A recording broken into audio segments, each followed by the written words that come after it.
Hey, welcome to Guitar Knobs, the guitars, gear, noise, and nonsense podcast, hosted today by these knobs. Tony Dudzik, Pick Guardian. Jared Brandon One Pickups. Hey everybody, it's me, Todd Novak. Welcome to the Guitar Knobs podcast, where we talk about guitar knobs.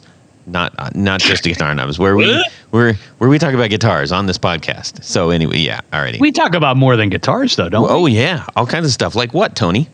Oh, I mean, I thought we literally focused in on that whole boutique musical industry, things like pedals and Take a big amps. breath for that one. I did. I was going to unload a big slew of words, but I stopped. But yeah, pedals, accessories, guitars, amps, all the good stuff. Indeed. And 101s too. Don't forget those. Oh, yeah. The 101s where we all learn a thing or two about stuff that we should have known anyhow. Yep. That's right. We've got a couple coming up, which I am very excited about, and I'm going to touch on that in our... Actually, I'll just give you... So one of them is, on our last episode, I kind of threw out there, I'm like, Jared, I think it's time to do another Pickups 101 and handle a bunch of listener questions and stuff. So that is officially on the books now, everybody. Oh, excellent. Yes. Yes. And with that, let's introduce our guest tonight. Who are you, guest tonight? I assume that you're speaking to me. Indeed. I am Stephan McSwain of McSwain Guitars in Portland, Oregon. All right. Now, if anybody has not seen these, I highly suggest you mobilize yourself and get over. And where can people go check these things out real quick? www.mcswainguitars.com, which is MCSWAIN and guitars. That's the website. I also have a nice little Instagram site, which is McSwain Guitars as well as Facebook, and kind of occasionally just carbon copy to the Twitter.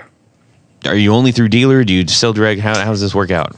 No, it's a mix, and fortunately, over the years, dealers have gotten more accustomed to having small boutique builders like myself do both. Right. So we have a few select dealers around the world and sell direct, but it's probably about I'd say 70% direct, 30% dealer. Cool. Right now. Okay. Yeah. Good. Nice. We're going to dive deep into the world of McSwain Guitars in just a little bit. We've got a couple of announcements and some fun stuff along the way before that. First of all, we needed to take care of said announcements, starting with Rode. Oh, wow. Okay, that was a new one. Rode mics. Thank you so much, Rode mics, for providing our awesome audio gear. The Rodecaster Pro, this fantastic console doing all the dirty work. And, well, actually, the Procaster mics are probably doing more of the dirty work, if I'm being honest. So Thank you, Rode mics, for supplying that. And listen, everybody, aside from the actual podcast mics and stuff, they make some pretty crucial gear for all of us who are recording at home, either into audio or via video, if we're doing our demos or recording band rehearsals or whatever. They've got great things to capture your sound. So check them out, and they're really fantastic products made by awesome people. Case in point, listen how good Todd sounds. Yes, because I sound like a absolute ogre in real life. So Come on. His head's not. This is too big. Quit doing that. Okay, thanks, Jared. Now it's time for Jared's ad libs. Boop. Do we have any mail that Jared can sing his mail call song? I don't have a mail, so he can sing the mail call right now. But you know what I do have? I've got. This is a really fantastic announcement, I think. We are booked up for a little while here. And so I just wanted to share out loud some of the amazing guests that we're going to be having. And I'm leaving some off, too, just so you know. All right? Tricky. Okay. Hello, Sailor. Hello. Mm-hmm. R2R Electric. Mm-hmm. We've got Templo Devices. Cool. We've got DePinto Guitars. Wow. We've got Yes. McSwain Guitars. We've got, let's see, we've got, it's coming up, hang on. True North pedals. Okay. We've got Line 6. Gonna talk about the old HX Stomp 101. Hey-oh. Right from the horses' mouths. Plus a little bit of Schroeder on the side there. Hey, Mr. HX himself? Mr. HX himself. Actually, Mr. HX themselves. We got a couple of reps from them. We got the product designer and basically the sound, the guy who designed all the models and everything. Nice. Yeah, and then we've also got let's see here. How are they going to put up with goofballs like Tony and I? I don't know, but it's going to happen.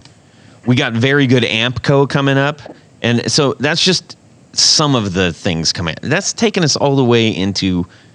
Well, definitely into April. So I'm really excited for our calendar coming up, and I want to thank everyone for saying, "Hey, you should check these guys out, and you should check these guys out." And I also want to say, I really do either pass these on to Jared and Tony. Say, "Hey, do we know anything about this brand or maker or whatever?" And we try to get on as many as we can, assuming that they even want to. Some people just don't want to, and that's cool. We got to abide by that. The dudes got to abide. Hey, you know who we should have on? Stephan McSwain from McSwain Guitars. That is brilliant.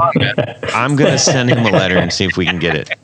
I'm looking at the Mad Max Terminator machine custom right now. That thing's sick. Indeed, some fantastic things. So anyways, really, really excited. And just one final note about that Line 6 setup there. I'll probably mention this again at the actual episode, but our show focuses predominantly on, the quote, smaller builder, unquote, and boutique builders. That said, because most of our audience is so into that, something like the HX Stomp is sort of like the thing that we're looking at going, wait a minute, I think I like it, but what about my stuff?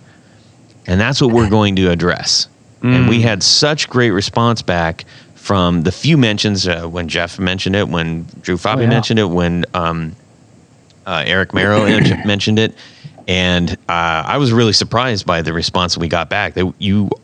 Pretty much everybody wants to hear more about this because I think they see the upside of having that integrated into our beloved boutique gear. So yeah, I want to hear more. I do.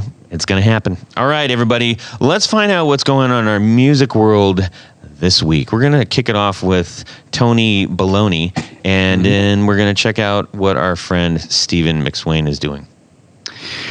So this week, I am on a never-ending quest to find Bigsby B5s instead of the Bigsby, the import B50s. The B5s are the American-made ones. Right. And apparently, I just found out that Fender bought Bigsby, and now there is a shortage of Bigsby B5s. Ooh. It's frustrating because, I could go. I know I can find them and buy them at full boat, but I try to buy them through my normal parts places, and they have been out of stock for at least 3 or 4 months. One place just got 2 in, and they went out before I could even say, "Hey, fill my back order." So I'm just going to keep going. I prefer the B50s over. What's the difference? So the B5s are made in the United States. So think of it, this is the horseshoe shaped Bigsby that you would put on a solid body guitar. And the B5s were the original model, and they're still made in the United States. They licensed a company to make import models called the B50, which looks and operates kind of the same, but I've used them both, and at the end of the day, I still feel that the B5 works better, stays in tune better, And I mean, it's it seems to they seem to age better than the import ones. That's just my experience. Dig it, man. Steven, do you have any thoughts on that? It's funny you mentioned that because I am, and I didn't realize this. I'm unfortunately hearing about it through you guys, but I have a couple of my vintage models that I put the Bigsby B5 on, and I was getting ready to order some, but I guess I'm not. No, you better hold off a little bit. Because, you're right. My whole philosophy is, if I can buy it and it's made where it's made in the USA, I will do that, even if it's twice the price or whatever, just because I kind of pride myself on making as much of my guitar from USA made stuff as I can. Yeah. So. Yeah, and I agree. And it's like I said, it's just my experience. I've always had better luck with the B5s over the B50s. And there's honestly, when you're looking at dealer pricing, it's, I don't know, maybe $30 more to get the USA model. Right. So, it's to me, that's money well spent. Right. Exactly. I'm with you. I would think the spring, the quality of the spring for that unit would have a lot to do with the rigidity and staying in tune. I think that's part of it. And the molds, I mean, my understanding is they're still using the same molds, at least the USA ones. The only difference I can see is the ones from overseas just have Bigsby licensed. Yeah, that's all. That's the only difference I see, and I haven't been able to use a real B5. I said real, but a B5, and then a B50 like right after another. Mm-hmm. And I think it'd have to be on the same type of guitar, pretty darn close. So same tuners, same everything, but I don't know. Indeed. I would want a made in USA on a USA made guitar. I'm sorry. Exactly. Yeah, that's my thought. Yeah. So that's my conundrum. That is quite a conundrum. It really is. And now it's my conundrum as well. So I share your conundrum. Well, if I happen to get an extra one, I'll send it your way. I have so many on back order right now. I'm bound to get double what I need. That's funny. Steven, what is going on in your music world this week? Oh, man. Well, let's see. I have several projects going on right now. I have a couple of custom pieces that I'm doing, which are sort of one-offs, but sort of testing the waters to see how they resonate with the consumer base that I have. And then I'm going to just try to ship them out, sell them and ship them out. So I've just been staying super busy during all this and whittling away at my backlog. And normally, NAMM fills that back up for the year and some. And then, but I've gotten to the point to where orders just kind of continue to come in, and it's not as staggering as it has been. But that has freed me up to start working on designs that I've had kind of banging around in my head for the past several years. Awesome. So a lot of R&D and a lot of building. Awesome. Nice. Fantastic. Mr. Jared. Hey. Yeah. So the Gibson SG Epiphone story continues. It continues. So a really good friend of mine I was in a band with, I redid his pickups when I first started doing pickup stuff. I don't remember when it was, 15 years ago at least. And then he said, "Hey, I'm selling the guitar." And I'm like, "I'll buy it just because I want the pickups out of it, because they're special to me now, because they're some of the first things that I ever wound. I hand wound that stuff. I don't hand wind humbuckers anymore." So I got the guitar back, gave him, I don't know, $250, $300. I mean, he sold it to me for, pretty cheap for what it is. I got the pickups out, and Zach had some Epiphone pickups I put in it, and with the gold original covers, everything fit, everything's back to stock. So I said, "Oh, how can I sell this thing, get cash for it without having to pay fees and having to ship it out and all that kind of jazz?" And Zach's like, "Just put it on the marketplace or, something like that on Facebook or whatever around here, a local thing." So I did that. And I tell you what, man, the people that get a hold of you about it, and they take you for a ride saying they want to buy it. They're like, well, I'll get the money. They never get the listen. They never get the They money. never get the money. They never get the money.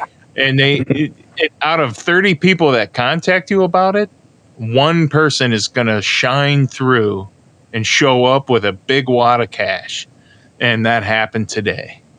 So these, this guy was like the third or fourth guy in line to buy it, and I met him. He drove today, and I met him at the local CVS because I don't have strangers at my house.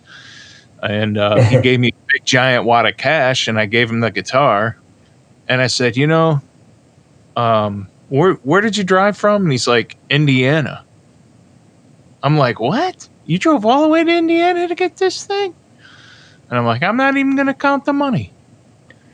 Here's a 20 back for gas. So That's awesome. First mistake. Yep. But no, I didn't voluntarily give him money for gas. He shorted. I think it was short $20, but I felt bad. I wanted to give him another $20 for driving that far. How far of a drive is it? He drove at least more than 2.5, 3 hours. Oh my gosh! Isn't it? Anyway, Indiana is a lot farther than that, isn't it? No. It's I'd say from Pataskala, Ohio. Well, yeah, Everybody I don't look know it where up. anything is. I know it's about 2.5 to something like that to get to the border, but I'm sure he doesn't live right on the border like Mikey did. Yeah. So I'm very, very, very happy that he came all the way to give me plenty of money for that guitar, and I'm very happy and I wished him a safe ride back. Even after I saw that I was $20 shy, I didn't care. I felt bad still, and it actually worked. But I still never want to use Marketplace again because of it's just not worth going through all the deadbeats, man. We call those tire kickers. Tire kickers. For sure. Oh, yeah. I feel bad for the car salesman people, man. Can't do it. That's the one thing I don't miss about guitar shows. In fact, the last show I was going to get an old tire I have in my garage and mount it on a piece of wood for people to kick. Yep. That's awesome. There's a tire over there you can kick. Don't waste my time and get the hell out of here. Yeah. Stephen, I mentioned I don't know where anything is. You're on the West Coast. I grew up on the West Coast, so like no matter what, you know this. If you're never lost because you always know where the ocean is, right? Exactly. And exactly. Since I moved basically over the Rockies, I've been lost ever since. I don't know where anything. I really don't. It's unnerving. It's very unnerving. That is true. You point that way, and you know the ocean's that way, and you either go up or you go down. Exactly. Or you go underwater. Which way's north? Yeah. Well, there's the ocean. So, but if you didn't have it, you're like, I don't know. I'm not There's sure. north. Is up north? Hey, Todd, speaking of oceans, Yes. what's going on in your world this week? Oceans of fun. That's what's up in my world. I've just been playing my little heart out at home, but I posted something via my professional career. Nice. I know. So I posted something that had to do with what I do on a daily basis, related to Dr. No pedals.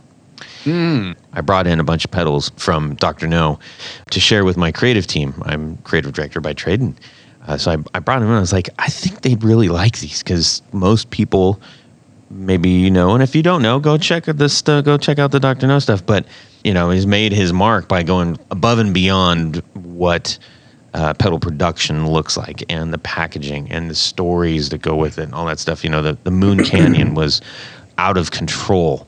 And the new stuff that he's working on is like going to be absolutely ridiculous too. From my perspective as a creative director in the agency world, it's inspirational. Anyway, so I shared that with the team, and they were just like, wow, stuff is so impressive. And they weren't going like, look at these cool guitar pedals. They didn't know what it was. They don't know what it does. Like, yeah, but does it have this filter? Nothing like that. They were just appreciating the craft and the thought and the creative juices that went into this. So I wrote a piece on that out in the professional world, and I immediately got a bunch of responses back of like, I'm in the creative world too, and man, this totally hit home. Thank you for posting. And it was just really cool because I was like, here are all these people that I'm already connecting with on something that I love, to get guitar gear and stuff. And then there's this other like chocolate shell coating of other connection. And it was just really great to hear that backing, because that's much more that you can relate to somebody and be like, wow, there's so much in common that we have with each other. And most oftentimes we don't know it. And it probably shortchanges the heck out of us. That's my thing, Doug. So where can we find this posting? I posted that. It's on the Instagrams now. Okay. And so go check that out, and you can read it or not. And, whatever. It's cool. How about you do it? Can you team me up with how about some of this in a special way without singing it like the Shangri-Las? That'd be great. Okay. Here we go. How about some of this? What is you, Stephen? Could you put an Italian accent on it? You want me to do an Italian one? Yeah, do the Italian one. Okay. How about some of this? 1, 2, 3, 4 on the floor. Tony, Yeah. give me one good thing about tour gear design patch cables. Well, I'm going to give you one followed by another. How's that sound? I love that. I would say the best thing is these are incredibly dependable cables. They also are incredibly affordable. And they also are very flat and small profile. That's true. That's 3 things. And I only asked for one. And that's what it feels like when you get tour gear design patch cables. You're like, hey, I just want a patch cable. But you're like, what? This is so much better. And with a huge variety of lengths and also a fantastic discount. You cannot go wrong. You can get that discount. Yes, it's true. Go to tourgeardesigns.com/discount/the guitar knobs, and you're going to get 10% off of the huge amount of cables that you're going to end up getting. We know you will. So just go do that. Get your 10% off. Rig up your whole pedal board and be super happy. And share your pictures of it. How about doing that? Ooh, that'd be very cool. That's right. tourgeardesigns.com/discount/the guitar knobs. Make your pedal board really happy. Thank you guys for making an awesome product, Tour Gear Designs. Onward to 4 on the floor. Stephan McSwain, drop it on us. One at a time, baby. Just let him roll. All right. I'm sorry to say this. I am not a huge pedal guy. I'm very simple-minded. Small feet. We get it. Small feet and very simple-minded. However, when I have a full rig running, my first go-to is the Boss Chromatic Tuner, the TU-2. How long have you had that particular one? Well, a long time. It works, and I have not splurged on any new tuners. So if it works and it ain't broke, don't fix it. Next in line would be the MXR Phase 90, which is, I would say, about 25 years old. Wow. And just for a little of that Van Halen-y kind of thing, you know. That's not the script version. Script version is older than that, right? No. It's not that old. So, Okay. but it's just it's a great workhorse pedal and does what it is as advertised. Right. Next would be the Boss CH1 Stereo Super Chorus. So that's a little newer. That sounds like something Jared would love. Yeah, It's just probably. Are you running that stereo, or do you just like? No, I like to have that option, but it just like I said, I'm not that smart with these things, so it just goes in and direct out. It's just the one that I end up getting. And then one of my newest purchases is a Solo Dallas Storm pedal. and I had become friends with Phil Solo Dallas, and he is just a great guy, and we became buddies, and so I bought one off of him, and that is it. Wow. So is that your? I mean, that's probably first in your chain. Yes. Yeah. Sorry, that was Excellent. Yeah. going. What do you? I mean, are you getting the whole vibe thing from it that everyone talks about? Yeah, it's not. I don't think you're getting as much of the Angus vibe as if you had the Schaefer tower replica that he makes, because that Angus actually uses that. You know, and so. But it's close and it's cool. It gives you that punch, you know, that just nice little punchiness that Angus has, that AC/DC is known for. Now, what's interesting is that so there's the classic and there's the Storm. Do you know roughly what well, it looks like the Storm has a limiter on it. That's the difference. Right, exactly. Gotcha. Or roughly the difference. Actually, there's more difference. So let me just, I'm looking at it right here. Let me just unconfuse the crap out of first myself and then everyone else. So the Solo Dallas that you're referring to, this was mentioned. Who mentioned that? I think that was Rock and Roll Relics that brought that up. I think it was. Yeah. Yeah. Billy's a big fan of those too, I think. Yeah, I'm pretty sure he's the one that went off on that.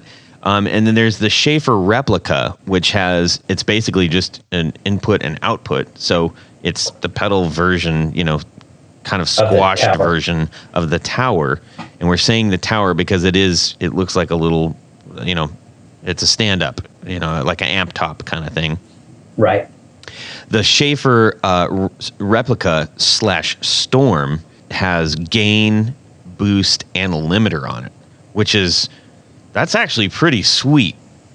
Very neat. All right. Nice. Yeah. You know, Todd, you'd mentioned Script MXR pedals. Yes. You realize that those are now approaching 50 years old? That's remarkable. Oh my God. Wow. I mean, that's just crazy. I mean, I remember, well, I'm dating myself now, when, you know, those were, you know, brand new at music stores. Wow. Yeah. Right by the Wells Fargo wagon.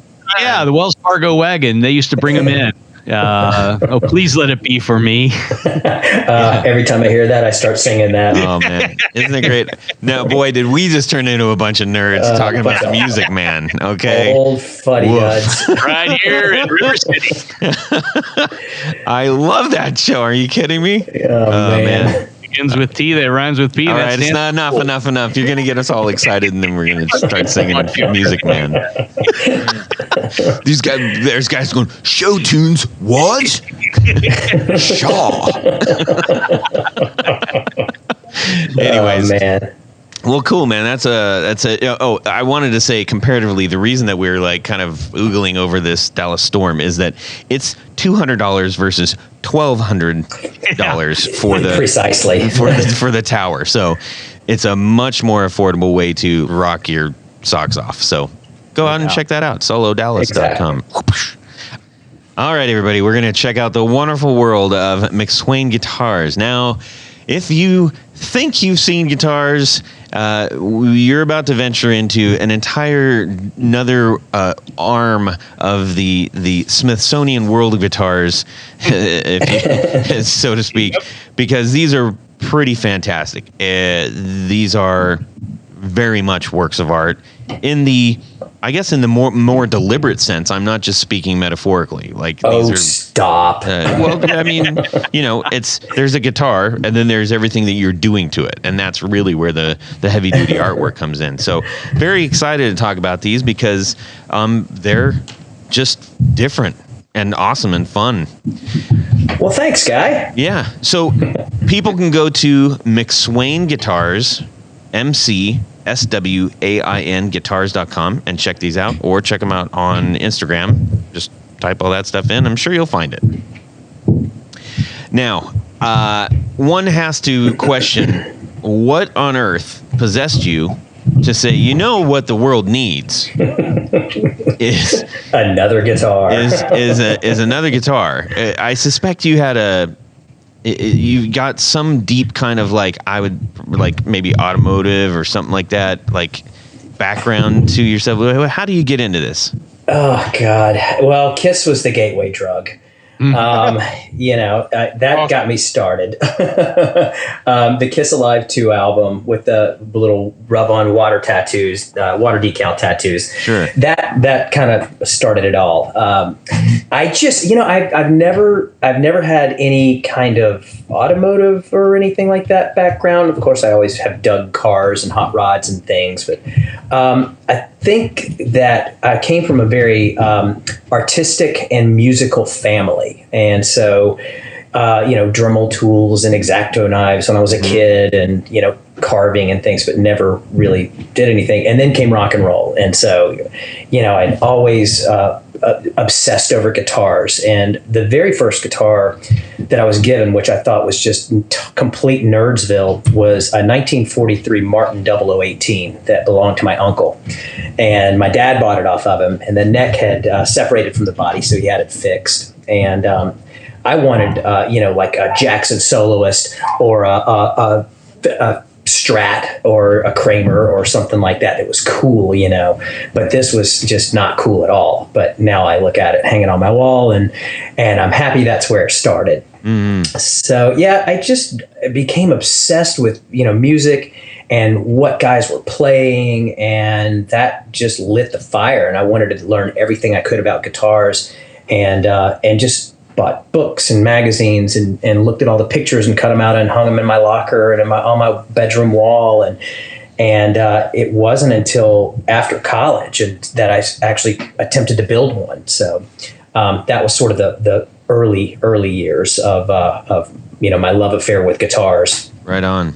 Now, for those who aren't able to see what we're doing or what we're referencing, the reason that we are talking about cars and stuff is most of your guitars are covered in welds, rivets, and lots of sheet metal, and very, very artistically done. I stress that because I think if you said, "Oh, here's a guitar covered in metal," I'd be like, "No, thanks," because that's exactly. Like that just sounds like a hospital visit waiting. Yeah, but I think much like a really well-crafted piece of machinery, or there's an airplane aesthetic almost that's happening, especially with the rivets and stuff. It's very, very well done and very thoughtfully done, artistically crafted.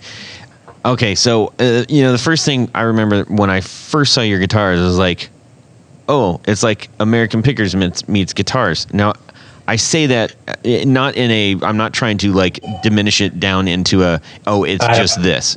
I don't take that way at all. Okay. But the American Pickers part comes out because if anybody, has seen it or hasn't seen it, they focus a lot on like old gas station signs and oil signs and stuff. These giant old porcelain signs and stuff. I think that's what, to a certain degree, that's what I saw that first. But then I dug deeper into it and I was like, no. There's much more going on than this. It doesn't stop at the facade, the top level. I mean, it goes pretty deep into it. And I think one of the coolest things that I've seen on here on the guitars that you're making is a smaller detail, but it's the hex bolts. Yeah. Inlays. That is awesome. It was just a dumb mistake. and I say dumb mistake because the original way that I started doing them was literally taking hex bolts and hacksawing them in half and then grinding them down.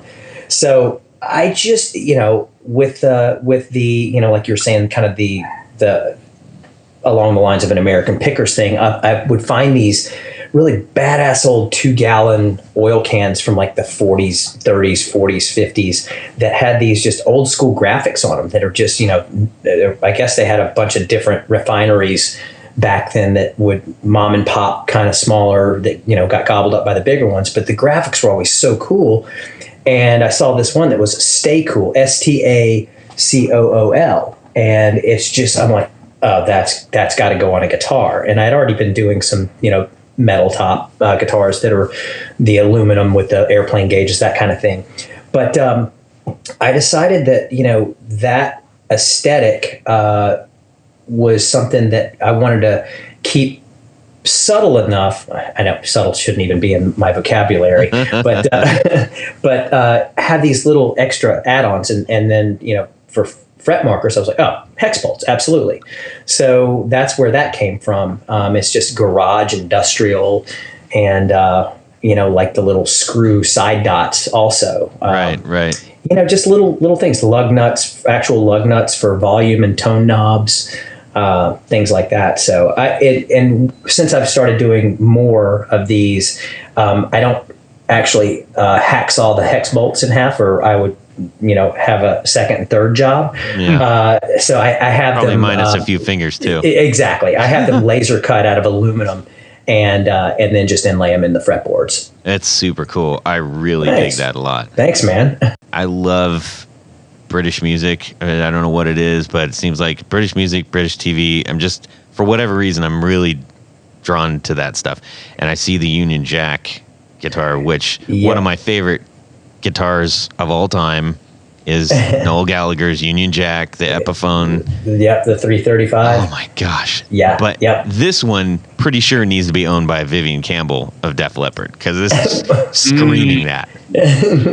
Well, thanks, man. Yeah, he's going to have to wrestle it from a buddy of mine, Jack Crowley, who bought it right before Christmas. Oh, nice. But I can always make another one. So what are some of the inspirations outside of maybe some of the more obvious ones? You've got quite an eclectic mix of things.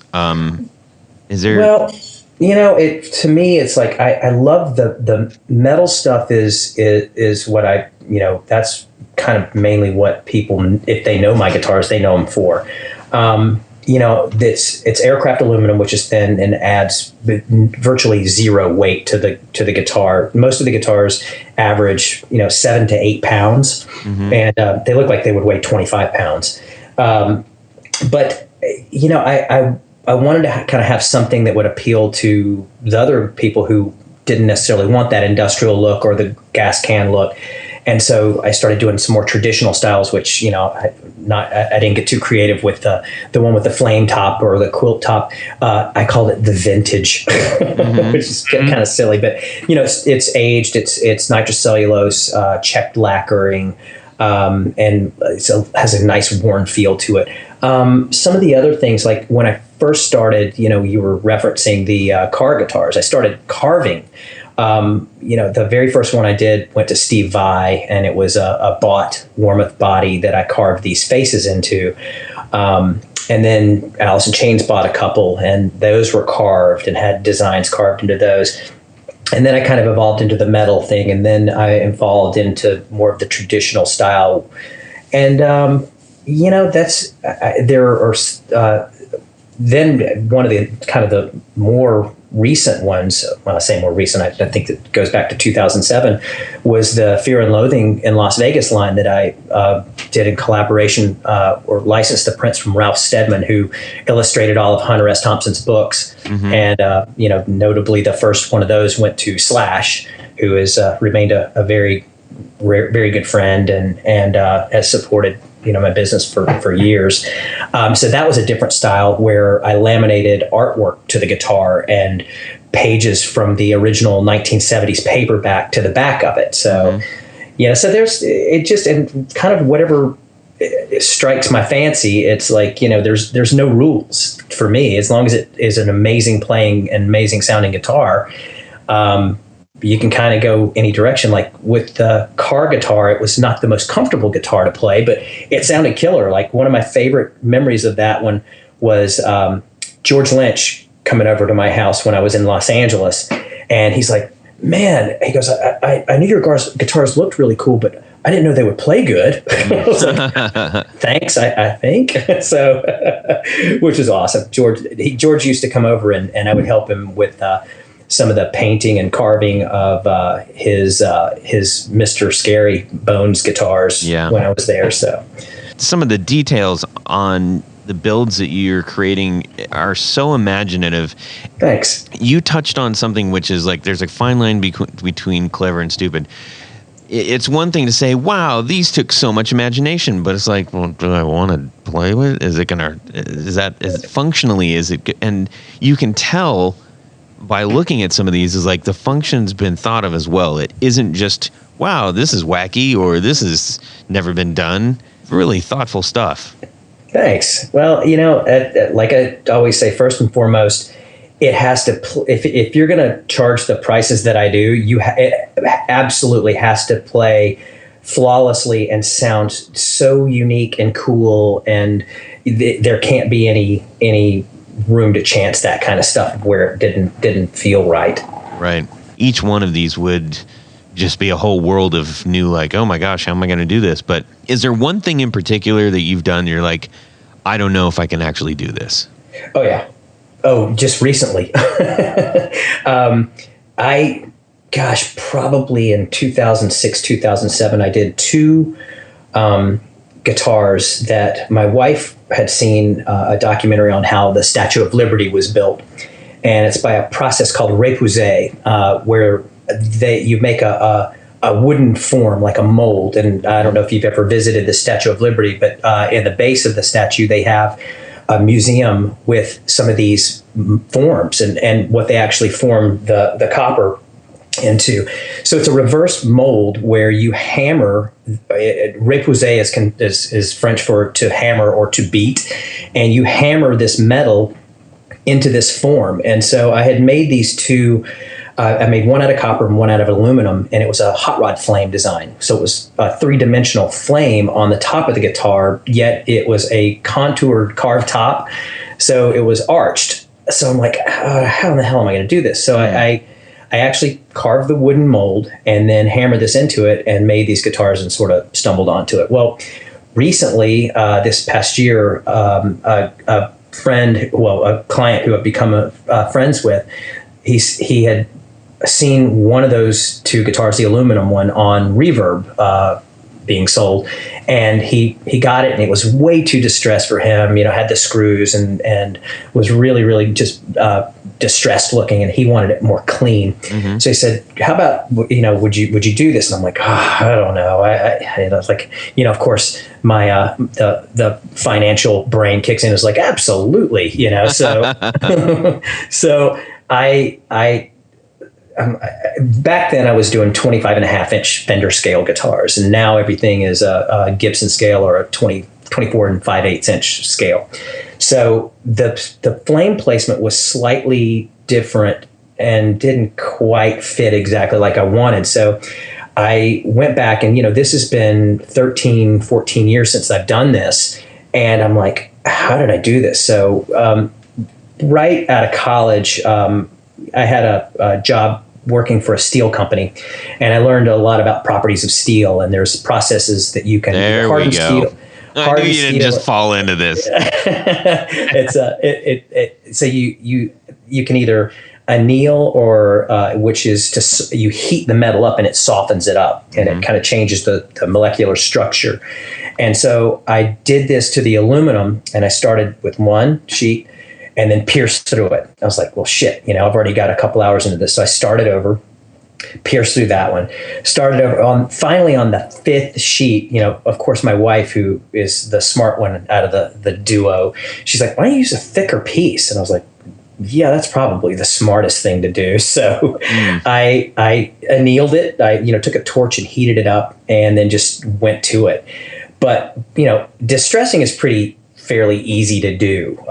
Making something out of metal and getting it clean when you're doing it by hand is insanely difficult. Mm-hmm. So I had Popeye forearms, after this, because you're holding little dies that are made of wood, and then some are metal, and I'll take chisels that I've blunted and smooth the edges so that they don't pierce through the metal. And I would just sit there for hours and hammer this thing, and it finally got the thicker piece to look really, really killer.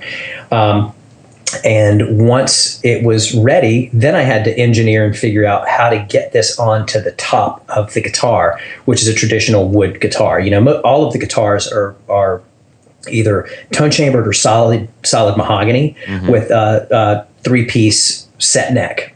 So I had to figure this out. So this is one of the things I've learned about myself and really embraced, is that if I don't know the answer or solution to how something's going to work, my subconscious goes to work. And within a couple of days, I'm like, that's how I'm going to do it. And it just comes to me. And I just figured it out and worked it and made new templates. And it turned out to be one of my favorite guitars I've ever done.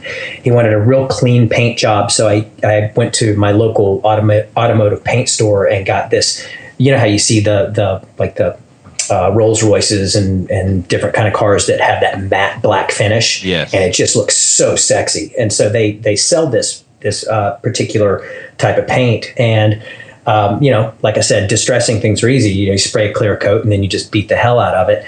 And this is like, even though it's matte, shows every single flaw. And so I had to just baby this one and paint it and get it to where it was just perfect. So that was a really, really difficult piece that I was just like, I don't know how the hell I'm going to do this, but figured it out, and it turned out to be one of the coolest pieces. There's so I have some video on my Instagram page of it from probably mid-December, I think. Okay. So cool. Yeah.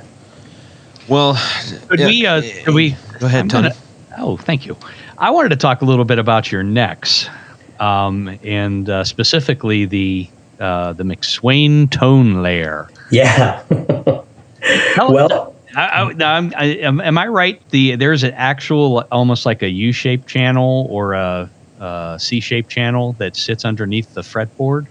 And it's both. Okay. The ones as of late are just the aluminum binding, okay. Which it adds a more, I want to say, more surface area, and any kind of metal that you put on a guitar is going to add to the sustain and the ring of the guitar. Some with the full channel, it is exactly like you said. It's like a channel, like a C channel that I actually got a patent on this, which is kind of nuts. I had started, doing the aluminum binding to begin with, but then I was thinking, if you had a thin sheet of aluminum running underneath the fretboard, the sustain and the tone is just off the charts, because you're transferring every bit of vibration you can from the nut down into the body to the bridge. So what that is it gets epoxied and screwed to the substrate, the neck, and then the fretboard gets epoxied into that channel, and it works like a dream. So it's kind of both. Lately, I've just been doing the binding, though. I was curious in terms of using a truss rod, how does the neck adjust? It's the truss rod is underneath that, so it's a traditional, dual acting truss rod. So it just sits underneath that channel or tray, okay, if you will, and so it just works exactly like it would if it was not there. So the aluminum has enough give in it that it can make a pretty decent adjustment. Oh, for sure, yeah. It's only about 1 millimeter thick. Oh, okay. Yeah, it's super thin. Wowzers. Man, you got some crazy stuff going on over there. Oh, man. Yeah. Well, man, I really appreciate you sharing all about your guitars, and the true artistry that you put into it is undeniable. Well, thanks, man. I appreciate you guys. You are welcome. And not to mention, you got a hell of a great body shape on these guitars, too. Take away all the insane craftsman, and it's a great shaped guitar. Thanks, man. That was a hard thing to do, because you see the Gibson, sort of Gibson-y kind of things, and you're just like, oh, I don't know, man, and then you just and it's funny, I'm such a jerk when it comes to that, because I'm like, you see something like, oh God, that's horrible. I never say it out loud, but that I wanted to combine. I always loved double cutaway. I always loved strap kind of style. Like, I took the best of all of my favorite things, like the belly cut from a Strat, and then like a PRS cut where the heel is, and then the Gibson style where it's nice and rounded. So I wanted something that was vintagey, but not completely ripping off, another company. Familiar but original. One of my favorite new ones, and I always see this as like something that's completely different, is if you guys know Sully Guitars. And, we interviewed him. Sully's I love that guy. He's such a great guy, and his conspiracy series shape is just off the hook. I love that so much. So yeah, he's good peeps. Makes some good stuff. I wanted to ask a few questions, if I may. Yes, yes, you may. Let's everything I say is funny. This show is magical, man. I love it. So the machine custom that caught my eye. That's if I had an extra amount of money to spend, I would get that. But the meters, the meters that you have on there, and you've probably been asked a jillion times. Is there any way? Have you thought about? I know exactly what you're going to ask. You know, man, because it would be so cool, if they moved around when you played it. Yes, there is a way to meter that. Unfortunately, the avenues that I've found. I mean, like I said, I'm dumb as a box of rocks when it comes to technology and electronics. I've stumbled my way into wiring split coil arcane pickups and whatever pickups into these guitars and figured out a way to get the configuration correct. But I had talked to an electrical engineer about doing it, and they were going to, I think in order to do that, it was going to cost about $1,000 for a set of gauges. So I know, my wheels were turning like, I wonder if he used some sort of active system. And Rob probably doesn't make those. Arcane probably doesn't make the active pickups, but I don't know. But about Arcane, he is looking at all your builds. I mean, he would be like the perfect guy aesthetically to build your stuff. And I've had some of his stuff in my shop from other builders and wanting me to repair it. And I got to say, his work is really impeccable. And for what he does, it just seems perfect with your guitar. Yeah, I've been working with Rob for years, since I was living in LA. Like he had approached me. God, I met Rob when he was working for Fernandez and running Fernandez. I had carved a Howard Stern guitar, and it was when Howard Stern had first got his TV show, and Rob Zombie was playing on the show. So Riggs, his guitar player at the time, took that up there and was going to give it to Howard Stern on my behalf, and it disappeared. So he gave it to somebody, and then but funny enough, that guitar resurfaced and is in Lincoln County, or Lincolnton, North Carolina, which is a small town outside of where I grew up. So I have no idea how it ended up back at that shop, but there it is. But Rob, I've known that long. And when Rob had approached me, he knew what I was looking for. I wanted something traditional, but that would balance with the bright tone of the metal on top of the wood. And so he's just he nailed it for me. And it's a sweet sounding combination.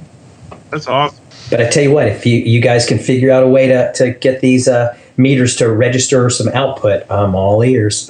You know what? I mean, I'll give that some thought.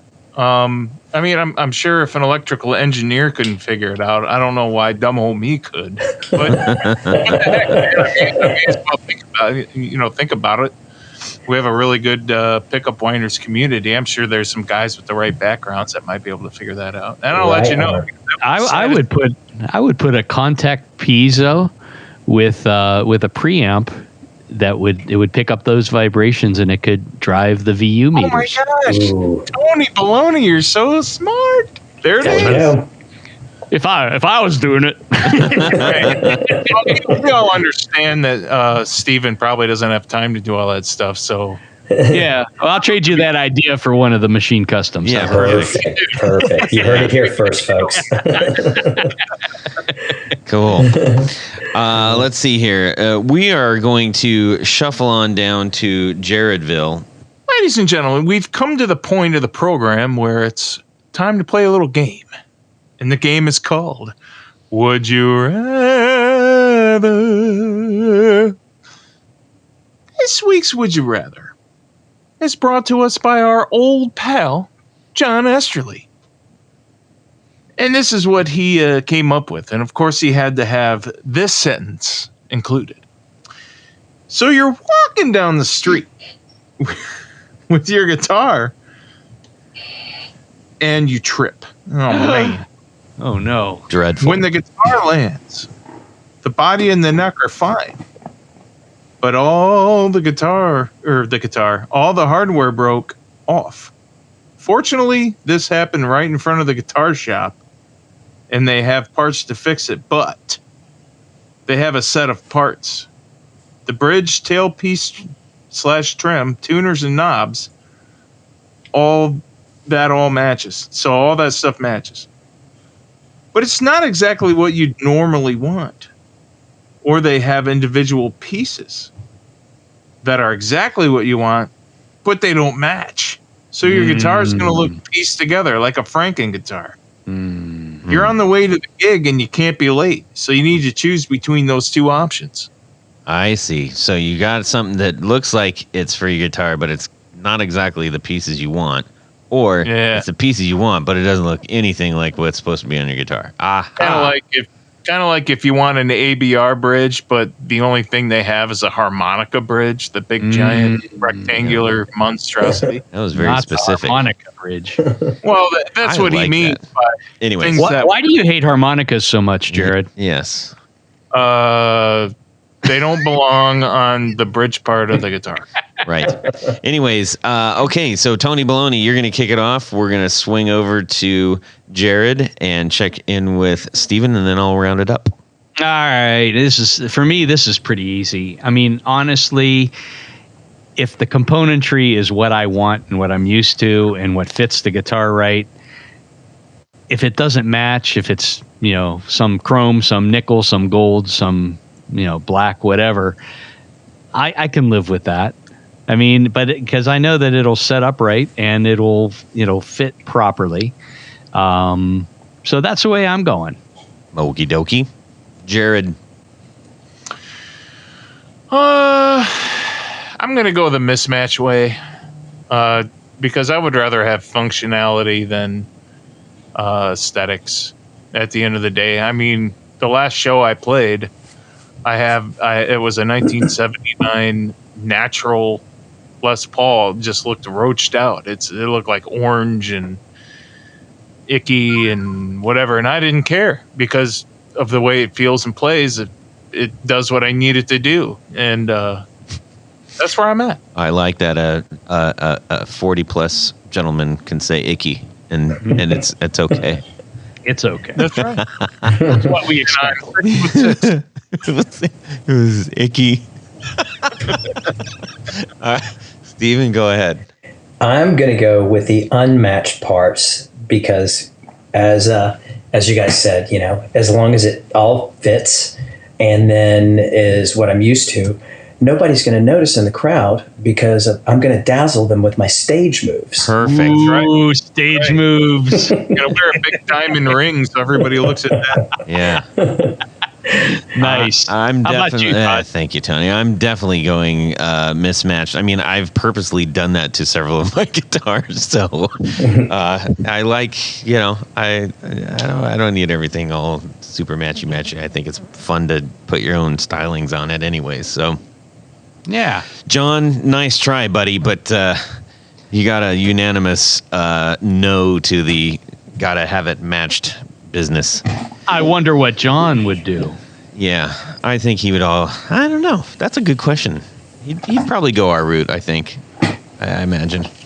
Well, anyways, we got a few people to thank, and then we're going to let our pal Stephen take off. Okay, so Tony, take it away. All right, and we'd like to thank a bunch of people this part of the show. These are our executive producers. Now, you may be wondering, what is an executive producer? And more importantly, how do I become one? Very simple, folks. Head over to patreon.com/theguitarknobs. And you can find a couple of different levels in which you can participate and become a sponsor, a patron of this program.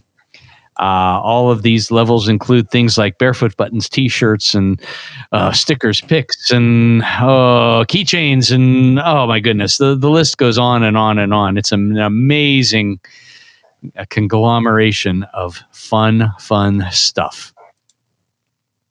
But executive producers get all that great stuff, and they get one thing more. And what is that, Jared?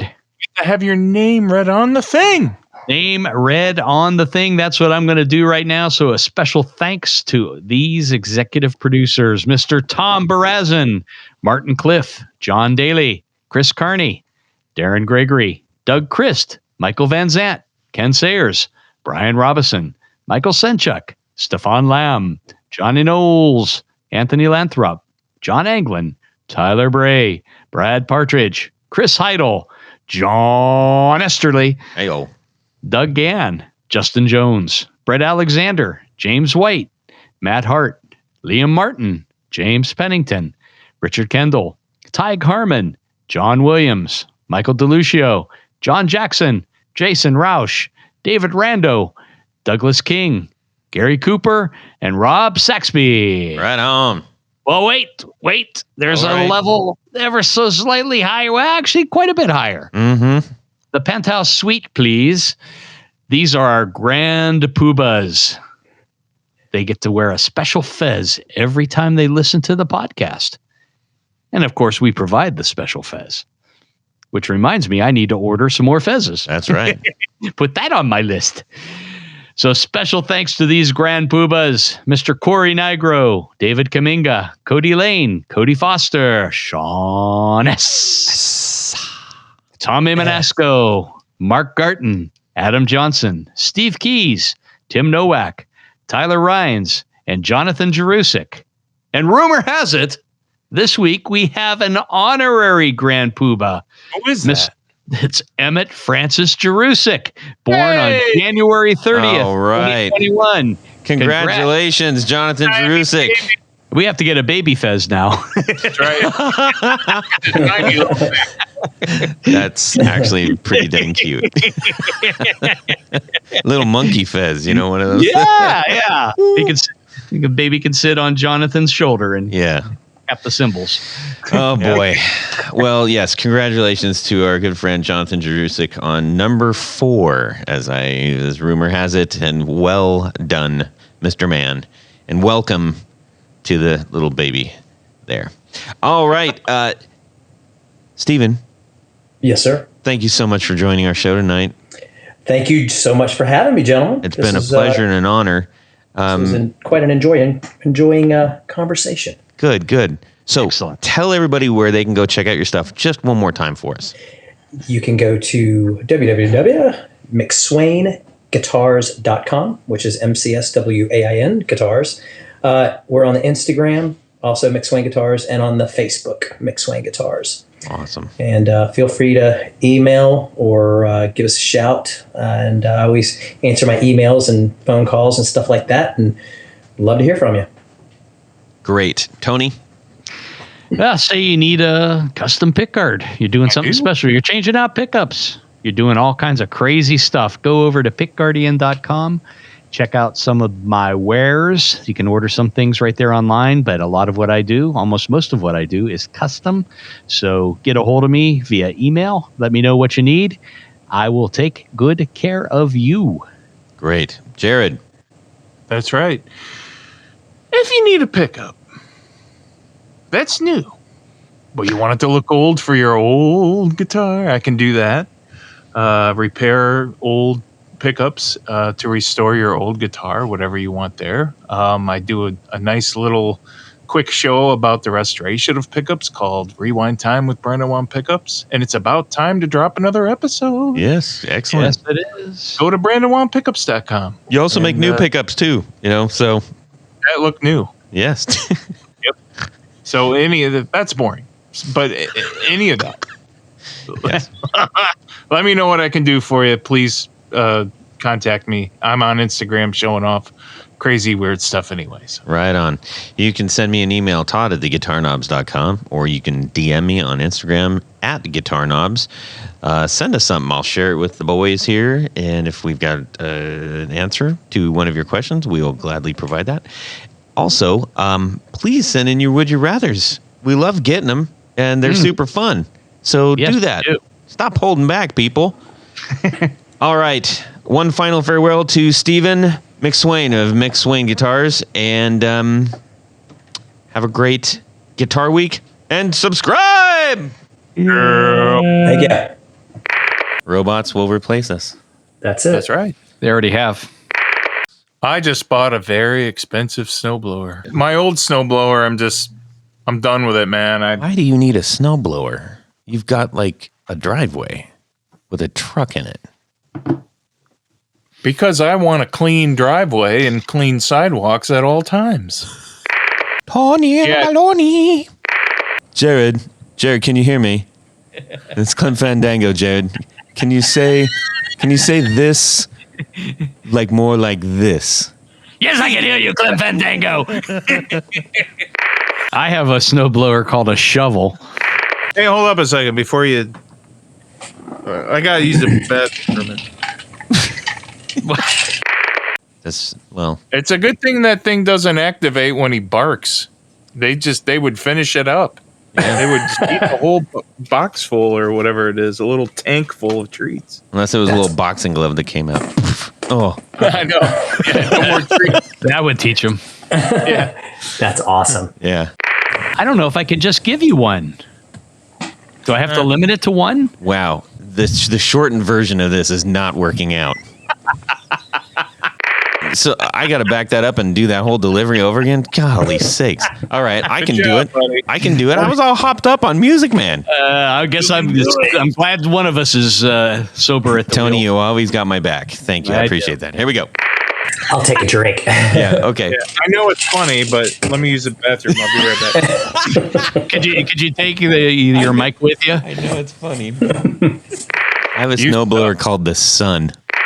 But this snowblower I got, it's got like hand warmers. Yeah, you did that just for effect, Jared. I know it. No, it's got hand warmers. It's got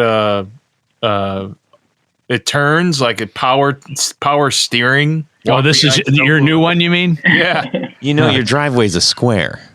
Jared, did you wash your hands? Well, that's it for these knobs. Please visit our Patreon page at patreon.com/theguitarknobs. Visit our website at theguitarknobs.com for all of our past episodes, 4 on the Floor blog, and other good stuff. You can connect with us on social too at our Facebook page and share your gear and stories on our Facebook group. Also, be sure to check out our Instagram at Guitar Knobs. Catch you next time.